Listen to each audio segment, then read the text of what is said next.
फवाद चौधरी मजीद 6 रोज के मजीद जिस्मानी रिमांड पर नैब के हवाले कर दिए गए। एहतसाब अदालत ने साबिक वजीर फवाद चौधरी का करप्शन केस में मजीद 6 रोज का जिस्मानी रिमांड मंजूर किया। इस्लामाबाद की एहतसाब अदालत के जज मोहम्मद बशीर ने फवाद चौधरी के खिलाफ जेहलम में तामीरी मंसूबों में हुड केस की समाअत की, जिस सिलसिले में नैब ने 10 रोजा जिस्मानी रिमांड मुकम्मल होने पर साबिक वजीर को अदालत में पेश किया, जबकि फवाद चौधरी की जानिब से इनके वकील फैसल चौधरी ने दलाइल पेश किए। दौरान समाअत नैब प्रोसिक्यूटर ने कहा कि पहले 14 रोजा जिस्मानी रिमांड मांगा तो 10 रोजा जिस्मानी रिमांड मिला। बैंकिंग रिकॉर्ड मंगवाया है जिस पर हुड का शक हुआ। कॉन्ट्रैक्टर को भी 2 जनवरी को तलब कर लिया गया। नैब प्रोसिक्यूटर ने कहा 16 में से 8 कनाल की जमीन फवाद चौधरी के नाम की गई।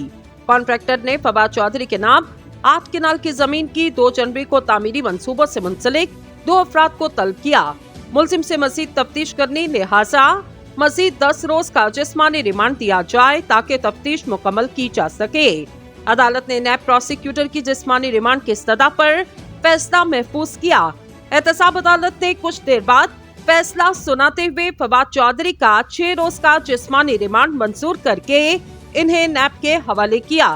अदालत ने कहा तफ्तीश मुकम्मल कर लें और वकला से मुलाकात भी करवा दें, जबकि फवाद चौधरी को 5 जनवरी को दोबारा अदालत में पेश किया जाए।